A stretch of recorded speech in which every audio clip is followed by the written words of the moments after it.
Welcome to the October 17th meeting of the Columbia Rotary Club, where we're getting closer and closer to celebrating our 100th anniversary.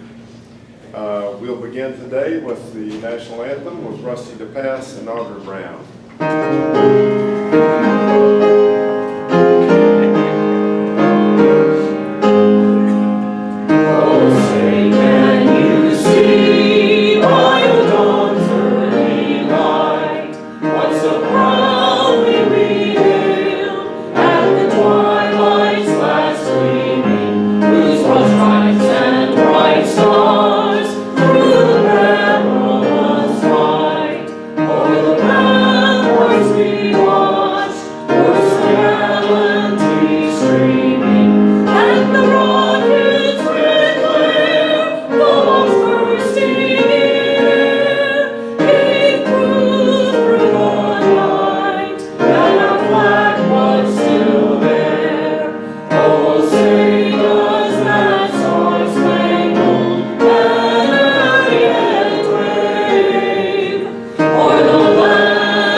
Thank you, Audrey and Rusty.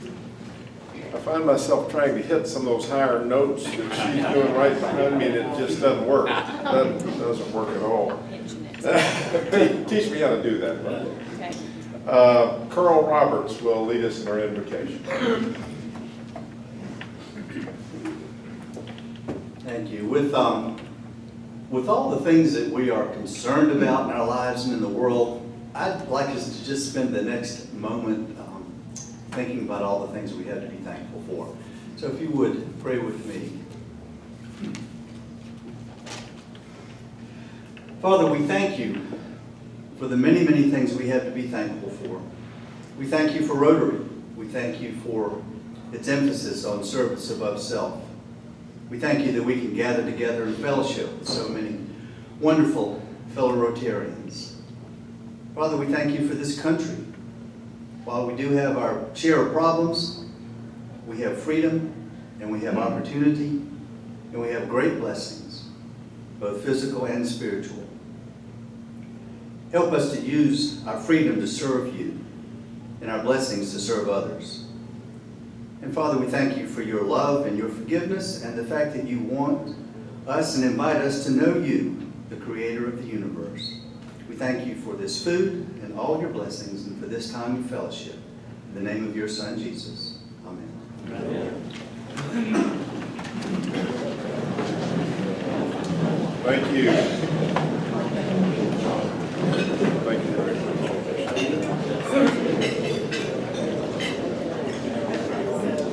I want to remind you while you're resettling to not forget the little blue bucket on your table, remembering that the CARD Fund has now given over $6.2 million in grants to cutting-edge researchers. So every little bit we do helps. Let's keep that movement going. I spent the weekend with a gentleman who's in the beginning stages of Alzheimer's, and it's a sad thing to watch. The fellow's a helicopter engineer from Boeing. Obviously a very bright man, and it's sad to see that, as he called it, there are walls between words in his brain, and he knows there's a word over here and a word over here that he needs to put together, and there's a wall in the way that keeps those words from coming together. So I ask you to remember that fund, and let's keep doing what we can do to hopefully put this disease behind us at some point in the near future. Before we introduce visitors and guests, I want to tell you that we had a great Harvest Hope Food Bank packing session last week on Wednesday. Your fellow Rotarians, some of whom are here today, packed 500 boxes of food. All of that will be sent to shelters, emergency shelters on the coast, areas that need help in the wake of Hurricane Matthew. About 200 of those 500 boxes were paid for by our club. through our district grant, our annual district grant, and the others were provided by Harvest Hope. But 500 of those boxes will be loaded on the truck and sent to the coast. So thank all of you who came. It was fun. It was a lot of fun. I think those who showed up had a good time, and that's what it's all about. Boy, did we move some boxes. We did it fast. I didn't get to go to the beer drinking session afterwards. Did we make it to that, Carrie? We made it. Carrie said we made it to, I had to go back to my office. Everybody else went to have a beer, so sorry I missed that part. That's the reward after the work, right? All right. Who's doing, Blake, you doing visiting Rotarians, so we'll do that. And then be prepared, identify some visitors and guests that might stand, and we'll ask you to say hello to them after we introduce them. Thank you very much. So it looks like today we have one visiting Rotarian, Miss Alan Cockrell from Capital Rotary Club over here. That's the only one that I have. And so do we have any guests? If you could please stand with your guest and we'll do some introductions.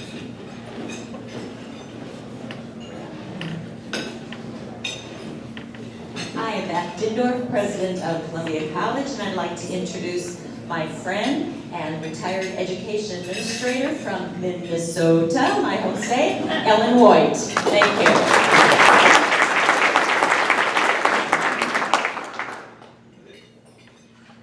That looks like it. Is that everyone? I guess everyone's over at the fair visiting today, so thank y'all very much.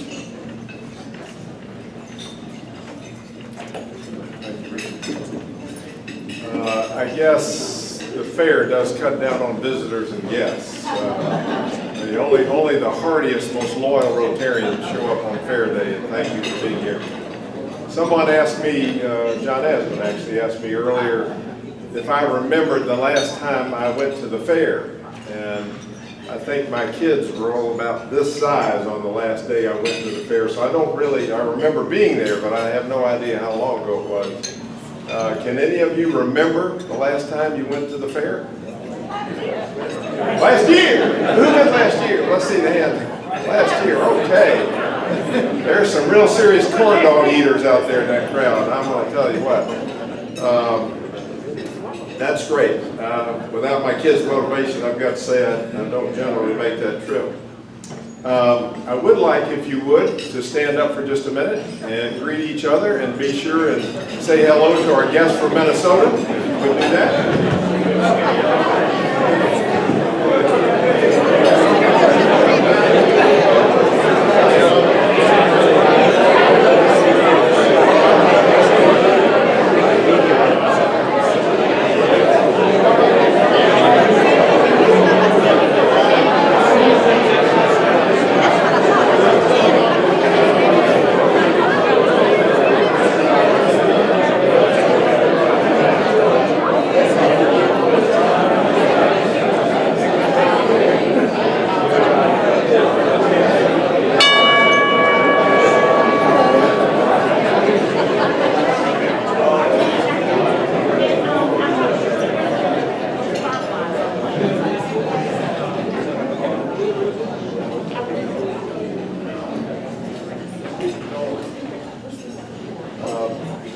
While we're meeting each other, I would like to take the opportunity to have you meet one of our Rotarians, the son of a Rotarian, and I think the grandson of a Rotarian, right? Great-grandson. Great-grandson of a Rotarian. So obviously Rotary runs in Mason's family a long way back. I think, I'm going to let you say it. I'm going to say let you say it.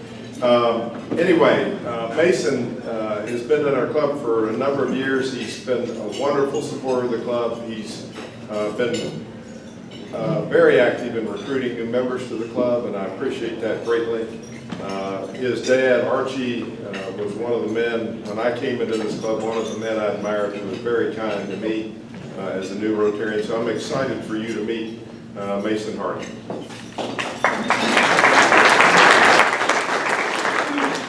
Thank you, President John. John called me on Thursday, so I got 4 days notice to give this presentation. At the time, I was doing a father's rite of passage. I felt like I was fall break with my two children, 9 and 11-year-old daughters, my wife, doing the father's rite of passage, taking my kids to historic Williamsburg. So we were on a 7-hour drive with I-95 closed, and I had a special bonus on my rite of passage. I had my in-laws with me. So we had 6 people in the car. It was quite the American vacation. So we had a good time, but I had a lot of time to think about what I was doing, which is in contrast to the first time I was ever asked to give this talk, which was when I joined the Newberry Club in 2002, and the speaker did not show up. I'm so glad the district governor is here. They said, Mason, you just joined the club. Hop on up here and talk for 20 minutes. Tell us about yourself. I will touch on that in just a second, a little bit too. Well, I was born and raised in Columbia. I'm an Allen University graduate of their early childhood program. My mother was working on her PhD in early childhood education, and I graduated from Allen University's Early Childhood Center. Went on to Windsor Elementary and E.L. Wright. Both of my brother and sister went to Spring Valley. For those older folks here, you know my dad was in the legislature from the Northeast. We moved downtown when I was in 8th grade, and I went to Heathwood Hall and graduated in '88. We're Episcopalian, Heathwood Hall is Episcopal School, and so is the University of the South in Sewanee, Tennessee, where I graduated in '92. I then went to Spain for a year, and I worked for NBC during the Olympic Games in '92. And the next comment I'm about to say is when I lost the Newberry Rotary Club. I ran with the Bulls in Pamplona in '92. And I think they all kind of went, wait a second, you did what? So I did run with the Bulls in '92, had a lot of fun, but as soon as my talk was over at Newberry, everybody's hands went up and wanted to talk about that. Let's do that offline if y'all want to. We need to give much more time to our district governor. After Spain, I worked for the South Carolina Hospital Association from '94 to '98 as a lobbyist. In '98 to '02, I worked at Nexon Pruitt as their marketing director. And '02 to '05, I worked at Newberry County Memorial Hospital as their fundraiser for the foundation. I was the head of the foundation. During my time at the Hospital Association and at Nexon Pruitt, I was very involved in the community. This is kind of an interwoven through my quick talk. It's not just about service above self, it's just about being involved. So raising money for Heathwood, being on the Alumni Association, raising money for Sewanee, being in the Contemporaries Museum of Art Young Professionals group, raising money for the United Way, was stuff that I did for fun. And I realized I could help raise money and get paid for it and helping people in Newberry, so I was the head of the hospital foundation there.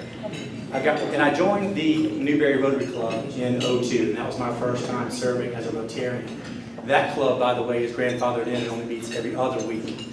But that's when I got to give my little talk. I very much enjoyed that. Got recruited to Sumter to raise money for their hospital as the head of their hospital foundation at Toomey. And then in 2006, came back to Columbia and took over the South Carolina Association of Nonprofit Organizations and joined this club. I'm not exactly sure of the date, but I think I've been a member of this club for 9 or 10 years, something like that. In Sumter, the CART funds were actually created, that club down there that I was a member of. So it's kind of neat to have an association with here in the state of South Carolina, but also a member of that club.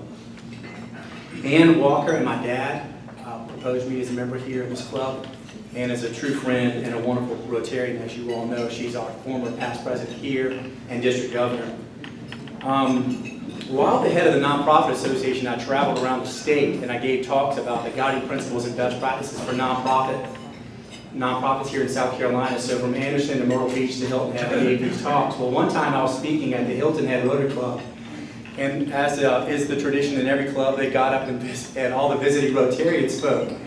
Well, I didn't have very much time left on the clock because I gave a speech in the wintertime, and all the snowbirds were there in the Hilton Head Club, and it took literally 20 or 25 minutes to introduce all of the visiting Rotarians from Washington State to Ohio. As you all know, the Ohio capital is Hilton Head. So that took a long time, but it was fun, and they got to learn about guiding principles and best practices for nonprofits, no matter where they came from. In 2010, I left the Nonprofit Association. My mother passed in '09. I left the Nonprofit Association in '10, and I self-enrolled into an 18-month program to be a CFP, a Certified Financial Planner, which I am today. So to be a CFP, you have to pass the classes, you have to pass the exam, You have to have 3,000 hours of face time. That's the experience. These are the 4 E's: exam, education, experience. And sign off on the ethical obligation to put your clients ahead of yourself. So those are the 4 E's to be a CFP, and I'm a CFP today, as well as a certified retirement planning counselor. So I'm Series 7, Series 66. And that's all I'm going to talk about, professional, because I think the thing to talk about when you're in Rotary is being involved. And my grandfather, a great-grandfather, I didn't realize this, but Roger Stroop got up here a few months ago, and maybe he'll touch on this during the 100th anniversary, and showed the original board of trustees up on the boards here. And my great-grandfather, Edmund Hayward, was on the original board, and he was the 4th president of the club, and he was president of the club in 1920. My father is first cousins with Carol Hayward, so there's the Hayward name. Carol's not here today. He normally comes. My father was in the Spring Valley Club from 82 to 87. He was in this club from 87 to 2011. He was perfect attendance for 28 years. I try to have perfect attendance too, and I hope I still maintain it today. My brother was the founding member and past president of the Vista Nightclub. He was a member of the Capitol Club, and he just moved to Camden, and now he's in the Camden Club. So Rotary is pretty near and dear to the family's heart. But I think being involved is the most important thing. I'm on the adventure board currently. John Dozier is in this Rotary Club. He's currently the chairman of the board of the adventure board right now. I'm on a big committee at church, and I help promote the blood drives here. But throughout my life, it's all about, it's not necessarily service above self necessarily. It's just about being involved. I like to be involved. I think I'm preaching to the choir here, but I've heard people get up here and talk about cruising through life as a Rotarian and not doing much, not participating much until they become a president, like Hal might have mentioned. And boy, that's jumping in with both feet. I've served on the board here too, but I think just being involved in the community is something that we all need to do. Don't cruise through life. You might cruise through Rotary and not be on the board or be on a committee, but I think being involved, jumping in to the community, and even professional, being in your professional association is something that I've always not just been taught, but it's been a passion of mine. I'm not going to stand up here as a 46-year-old and preach to the choir. I'm honored to be in this club. There are people in here that have been here for decades, and I appreciate all of y'all's service, and I appreciate learning from you all each and every day. So I want to thank you all for your service to this club and to the community, and that's my time.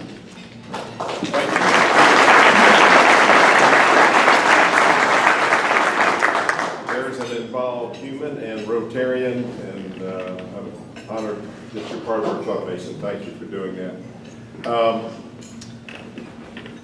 I wanted to let you know, because all of you made this happen, we did a quick little fundraiser, the 1 Week project that Jack Sloan drove that bus, and we all jumped on. We raised some money.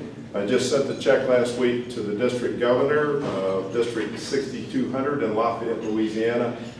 We sent them $3,759, thanks to you.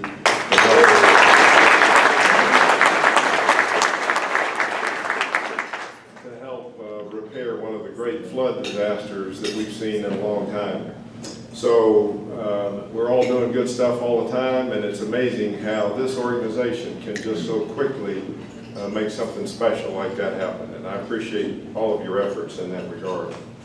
We're about to get ready to do one of the most fun things we do all year long, and that's the Salvation Army bell ringing before Christmas. And I know you're all chomping at the bit to run out there and sign up. Jack Sloan has the honor of leading this effort, and he and Roger Colson, I think, are going to come up and tell us what's going to happen. How it's going to happen. It's going to happen. It's just going to tell us how it's going to happen. Well, first off, hello. Is that working? Yeah. Well, let Roger talk first. I know we all know the importance of the Salvation Army and the bell ringing to their cause. He's going to talk for a few minutes about that, and then I'm going to explain how we're going to logistically pull this off this year. Well, last year, just a reminder, this club, along with a lot of volunteers throughout the community, helped the Salvation Army raise over $387,000 just in the Red Kettle. And that amount gave us the privilege of being second place in all of North and South Carolina. And that was a tremendous effort in the community. And let me tell you, when you're counting all those nickels, dimes, and quarters, It takes a lot to make $387,000. With our partnership over at the state fairgrounds, my wife Melody and our Director of Program Services, just at Christmas, were able to help over 1,800 families with Christmas toys, through the Angel Tree, through toys that are purchased, and through just toys that are donated through toy drives throughout the community. And not only is the Salvation Army able to do that, but every day at the Salvation Army, people come to receive help with utilities. We have a wonderful partnership with the United Way of the Midlands, where we work with several of the school districts, families that are at risk of being homeless or are already homeless. We're able to work with them, and with federal funds, find ways of building the pathway back to housing sustainability. And there are just all sorts of ways with young people. One of our young people this year that we've worked with since he was just a little tyke, his grandmother's raising him, and he was chosen to receive the Billy Graham Award for Evangelism, which is an award given at the Salvation Army's youth retreat at Ridgecrest each year. And Zamir was chosen out of all of the young people throughout the division. So there are a lot of ways in which groups like the Columbia Rotary Club are touching the lives of people here in the community. And while the anniversary's passed, I can't tell you what a thrill it was to have the Columbia Rotary Club handle the one day of the telethon last year, when we were given 12 hours to put that together. JT can make things happen just like that. And he did. But then when Mark got everybody working and got all those folks there, people say to me all the time now, when they're talking about doing a telethon, well, how did you do that? Well, I very quickly tell them, it takes a Rotary Club. And if you've got a Rotary Club, anything can happen. So thank you for your willingness to help again this year. And I know Jack is going to do a wonderful job. And just remember, it's okay to say yes. Yes. Start practicing now. Yes, Jack. Whatever you need, Jack. Thank you, that's a good lead-in. But this year we are going to try to do it a little differently. Basically, we've got 3 places we're going to be standing: Greens, Piggly Wiggly, and then the Walmart on Forest Drive. And instead of having 150 different slots, we're going to shoot for, there's 30 days we intend to staff. So I'm looking for 30 people, and then you're going to sign up, choose a day at one of those locations, and then you're to get it staffed all 5 slots that day. You can either use fellow Rotarians, you can use, I always make my niece go do this with me, and you know, your partner or whoever, anybody you want to staff it with, but there'll be 5 2-hour shifts for 10 hours total, unless you're Greens and you get to go home at 7. And, oh, okay. But all I need is 30 people here. We're going to be out. I'll be out front, you know, taking people signing in, and I'll be contacting you individually, because there's just about 30 tables in here. So all I need is one person from each table to sign up, and we'll have the mission covered, all right? If anybody's got any questions, I'm around and available, okay? Thank you.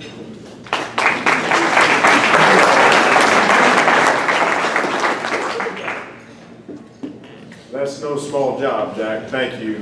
Organizing that thing, it's like herding cats to try to get everybody to commit and to be there, to show up. Say yes, and then show up, right?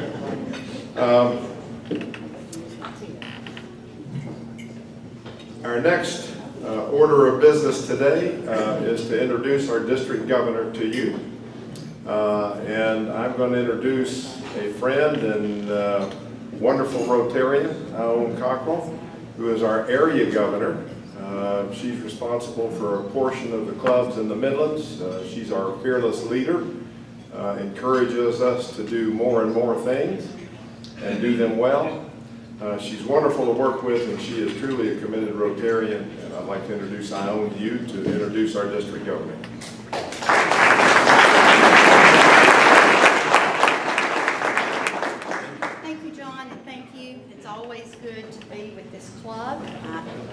Thank you. I'm short.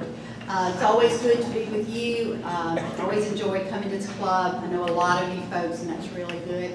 It's also good to have the opportunity to introduce Sandee. Sandee is an old Rotary friend from way back when, and I've really enjoyed working with her. And I'm looking forward to the rest of this year. Sandee is from the Hilton Head Island Club, an area that you know has been hit pretty hard in the last few weeks. She's been there for 16 years, and she served as president. She has been an AG, my job. She has been a facilitator for the Rotary Leadership Institute. She's a major donor, she's a Bequest Society member, and she's a benefactor. She truly believes in the foundation, and she not only talks the talk, but she walks the walk.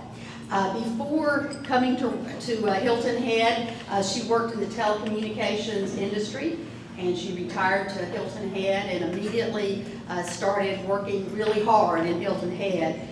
She joined Volunteers in Medicine and has put in a lot of years of good service there. Most notably, she was in charge of getting the electronic medical records going there. So please welcome a great Rotarian, Sandee Brooks.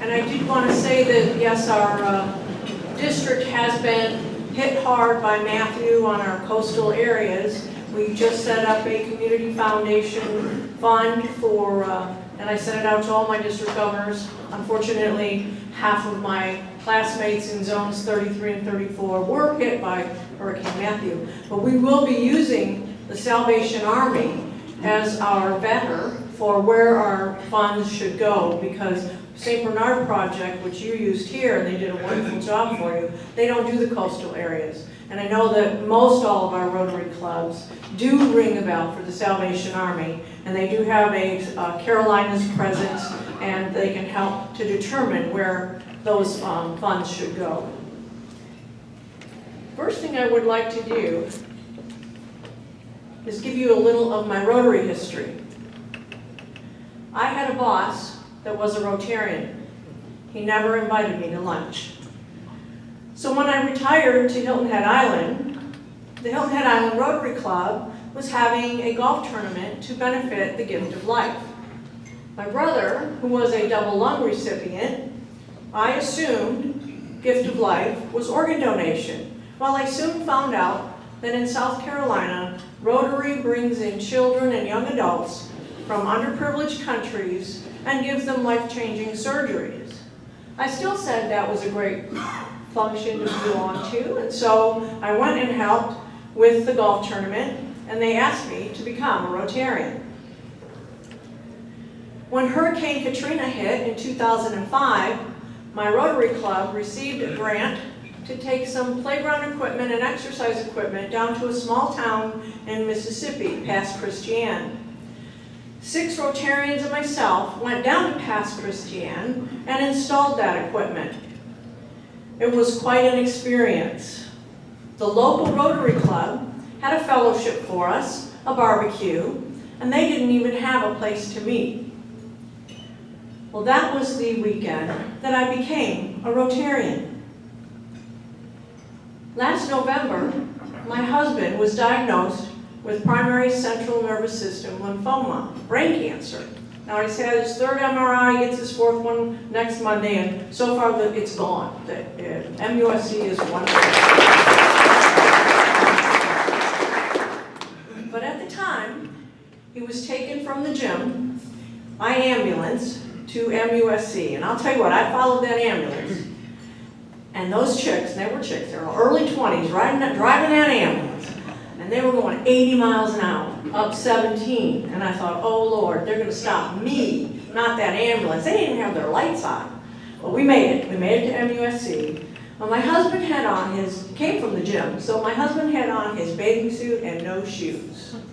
Well, Rotarians from around the district rallied. I had clothes brought to the hospital, food brought to the house, offers of the 2-hour drive from our house to MUSC. I had a Rotarian offer to smuggle wine into the hospital for me. And one of my close Rotarian friends saw me on Facebook in paper scrubs and said, oh, no, no, no, that won't do, and decked me out in proper hospital attire.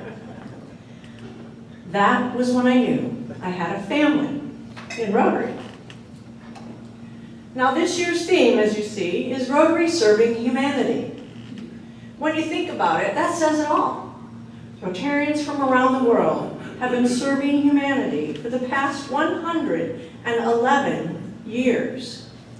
President John Durham believes that everyone recognizes the opportunity to serve Rotary for what it truly is. Not a small opportunity, but a great one.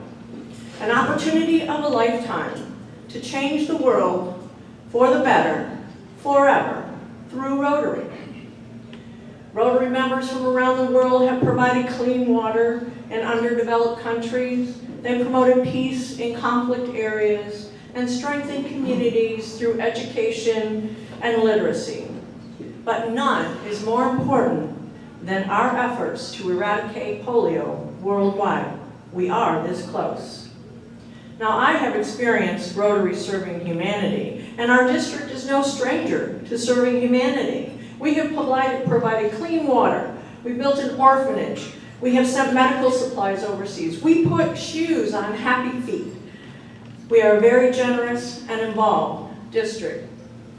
This year is the centennial year of the Rotary Foundation, 100 years, just like your club, of doing good in the world. The Rotary Foundation was started with a donation of $26.50. Today, it has $1 billion, and over the years, it has spent over $3 billion serving humanity. Now, I know some of you saw my shoes. I might have to do this because I've got skirts on this table. All right, there are my shoes. They are Chuck Taylor All-Stars. This year, 2016-17, International President John Durham has called this year of Rotary the year of the All-Stars. And yes, he has his red Chuck All-Star shoes as well. Well, you're on my team. And my team is together. Everyone achieves more. The T is for the Rotary Foundation. We need to again be #1 in the world. Last week at the zone meeting, I heard that we were in the very top echelon of giving our district as well as our zone. And I would like to ask all Rotarians to consider adding an additional $26.50 to their annual contribution to the Rotary Foundation. I will be giving a check for $26.50 for every Rotary club that I visit. Now this year, along with the Rotary Foundation, we have another very special celebration. One of our clubs is turning 100 years old. You might know who that is. I've never seen a 100-year-old Rotary bell. That is cool.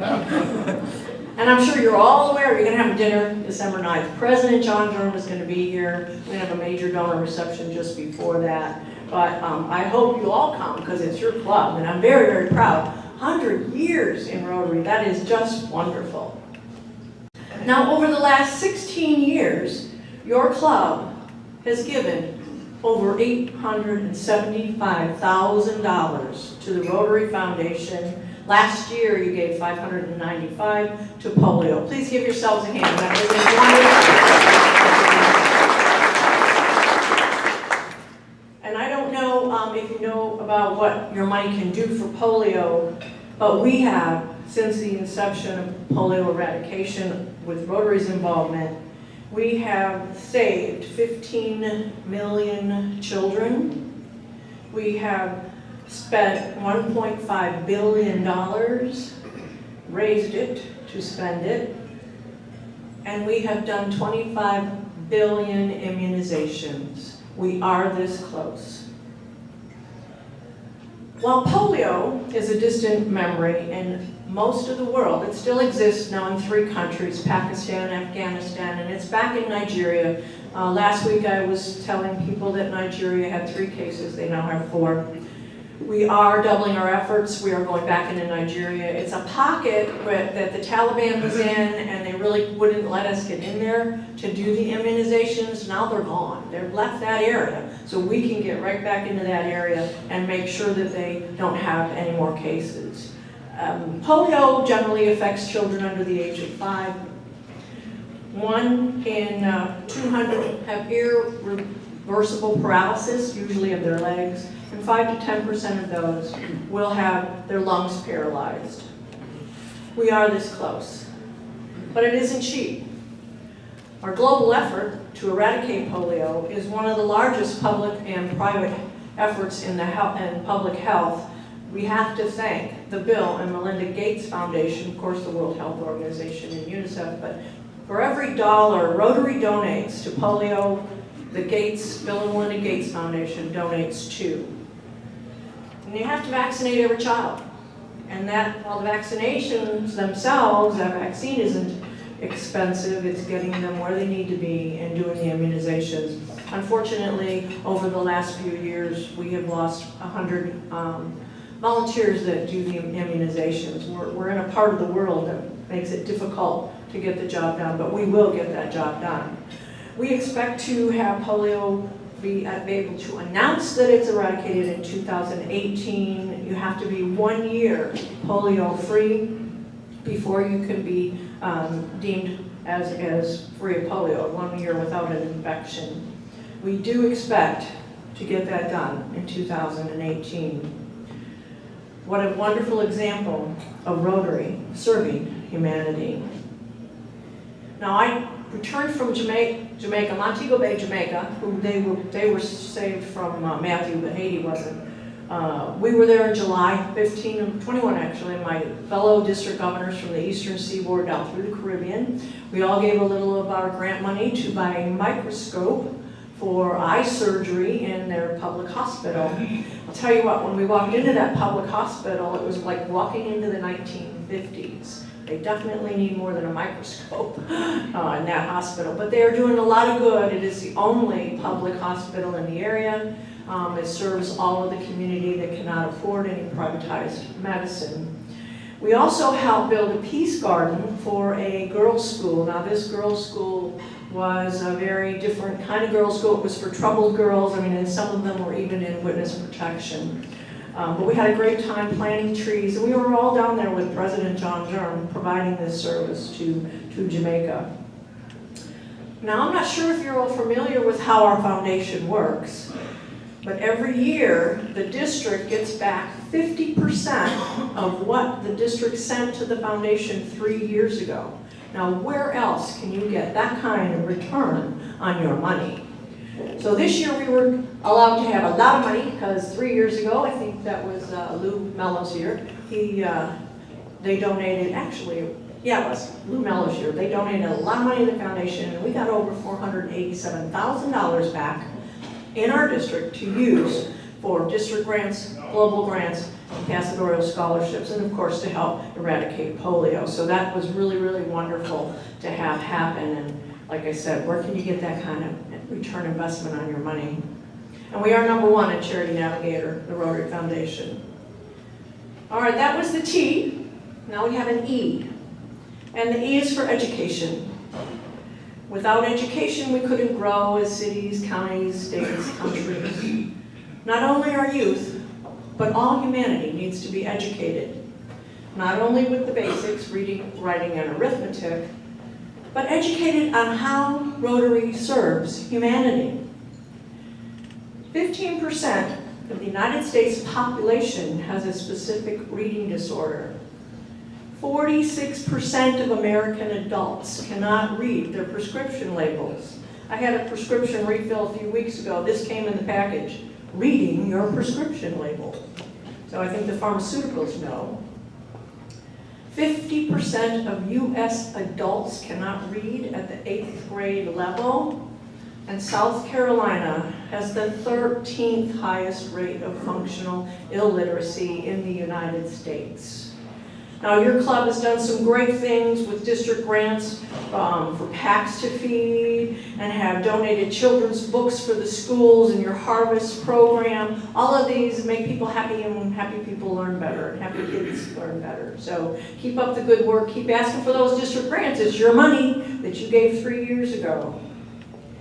And because every Rotary Club is unique, it's important to share your story with the local community so that they can be aware of what you are doing in the local community. an active public relations program not only enhances Rotary's image, but it can also help you gain support in your community and possibly gain some new members.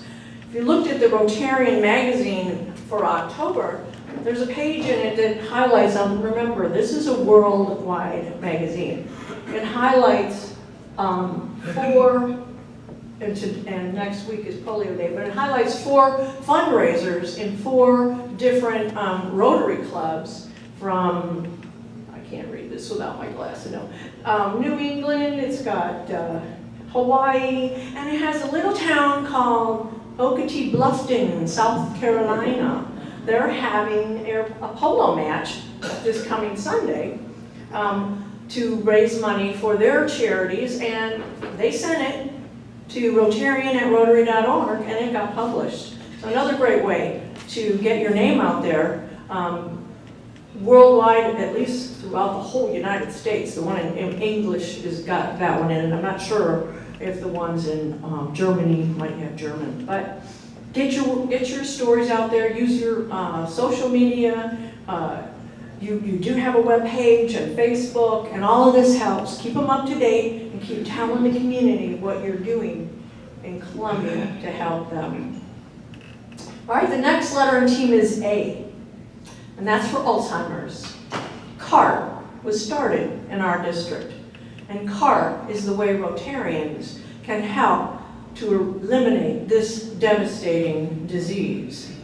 We need to find a cure for CART. I can tell you that my club lost a Rotarian in June. He died from Alzheimer's, and he was 66 years old, way too young. Your club is a big supporter of CART. You donated $5,633 to CART last year. Please keep it up. I love seeing the buckets. If you need more, I got some in my car. I can tell you a little funny story. I live in Bluffton. We did get Hurricane Matthew, and my husband said I was stupid, but you know who wins when you have that argument? Are we going to stay or are you going to leave? He said it was 2-1, and I got 2 votes. We stayed. And they tell you, fill up your bathtub. I mean, it's a great way to have water. Maybe you don't want to drink it, but you might need to flush the toilet. And guess what was next to that bathtub, in case we needed it? A CART bucket. And I would have cleaned it before we used it again. But, so, use those CART buckets. Last year, the district donated over $150,000 to CART. CART grants were awarded in May. We gave 5 grants to cutting-edge research at the University of Illinois, Sloan Kettering Cancer Center, Washington University, and the University of California. These grants totaled $600,000 for that cutting-edge research. We try to find those researchers that can't get the big bucks, and we give them our grant money, and hopefully that can push them up so that then they are able to come back and get the big bucks. So research shows that 5 million Americans have Alzheimer's. It is the 6th leading cause of death. And in America, we spend $236 billion in Alzheimer's care. 1 in 6 people will have Alzheimer's. Now the last letter in team is an M. Any ideas? Membership. Without members, we would not be able to serve humanity through the Rotary Foundation. Without members, we would not be able to educate people. Without members, we would not be able to tackle the devastating disease of Alzheimer's. And without members, we would not have been able to serve humanity as we have for the last 111 years. Now, clubs have had their ups and downs with membership. Actually, North America is losing members, Asia's gaining. We just had a talk this last weekend at a zone meeting about membership. Rotary is trying to make some changes so that we can attract and retain members. It's always nice to have a social or a fellowship function and invite people that aren't in your club to have them see what you do and how much fun you have. Again, letting the community know what you do can help you to gain members for your Rotary Club. Now, I believe, as President John does, people who want to do good will see that Rotary is a place where they can change the world. Every Rotary Club needs to be ready to give them that opportunity. We need more willing hands, more caring hearts, and more bright minds to move us forward in Rotary. So let's go forth and serve humanity. Now, I'm not quite done yet. On your tables, you'll see some magnets and maybe little cards. We're going to have a district conference once we get Hilton Head Island back in shape. No, it will be down at Hilton Head Island in March. The theme is Greece. Well, Beach Scene 17, Greece, because I'm Sandee. And we'll probably have a dandy down there too. We're going to have a lot of fun. We're going to have a barbecue on the deck. We're going to have the headliners, and we're going to have a comedian. We're going to have a wine and spirits tasting, and we're going to have good speakers from around the zone. And it sounds like we have a really good president's rep. He's a plane guy, pilot, flies small planes from Carson City, Nevada. So come on down. It's going to be a great conference. The weather's going to be warmer than here because we are further south. And I want to see you in on March 22nd, 4th to the 26th on Hilton Head Island. Now, I did mention the 100th anniversary of the Rotary Foundation. Well, we're going to celebrate that in Atlanta, June 10th through the 14th. And I just found out all the really, really fun things we're going to be doing in Atlanta. Now, that's just up the road a piece. You can hop in a car, carpool. Some places they can get a train. You can't down on Hilton Head. But Atlanta's really, really close. They're going to have Ricky Skaggs' concert. They're going to have Ty Cobb and President John Germ throw out a baseball at a Braves game. They're going to have concerts, more concerts. They're going to have the Coca-Cola Museum. They're going to have visits to the CDC, lots of Martin Luther King Museum, all kinds of events for you to participate in. And that is June 10th through the 14th in Atlanta. So I hope to see you in March on Hilton Head Island and in June in Atlanta. Thank you very much for having me.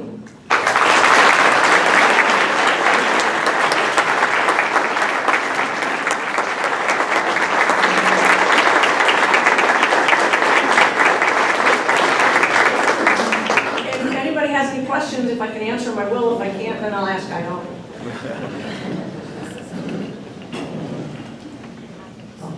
I have one question. At the last assembly meeting, we talked about the new outbreak of polio in Nigeria. And to go back in and fix that problem, it's a really big number, like 165 million just to go back into Nigeria. 165 million to go back to solve 3 or 4 cases. Yep. Because you got to make sure the whole area is good. And it is a border count that had some issues before. Like I said, the Taliban was in there. We couldn't get to all the areas. Now we can. But yes, it's, like I said, the vaccine itself is not expensive. It's pennies. But it's the care, it's the workers getting there, getting in there, and finding them and immunizing them. Thank you. Thank you.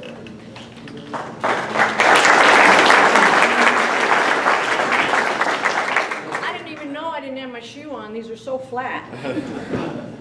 Small again. Oh, sure. Thank you. Thank you. 165 million to go back into a country that had 3 new cases, now 4 new cases.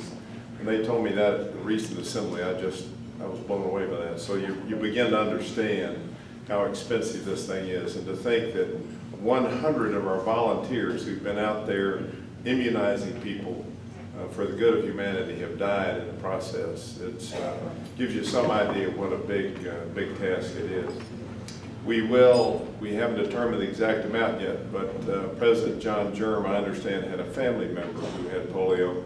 So polio is a very important, Polio Plus is a very important program to him. We will give him a significant check when he's here for Polio Plus to show our support to him and to that program. So Can't think of anything else I need to tell you today. Oh, I do need to say one thing. We're going to have a board meeting, so those of you who are board members here, if you'll please stay behind for a minute. We're going to visit in a board meeting with District Governor Sandee, and so please remain. Carrie, would you like to tell us what we're doing next week? Sure. I hope y'all can hear me. I got a little bit of a sore throat. So I've been working with the Greenville Club on a couple of things, and we have the Millennium Challenge Corporation next week. And they're a small U.S. government agency that basically provides opportunities for impoverished countries for economic development and to kind of get themselves out of the hole that they're in. So good, interesting stuff, and they're traveling from D.C. to come and speak to us. So I hope that all of you will come to Rotary next week and support them. Great, thank you, Carrie. Another good program coming up. Sounds like almost like a Rotary program. Yeah. Yes, good. Well, I guess we're done for today, so we'll end in song. Did our piano player? Oh, there he is. He's right there. He's right here.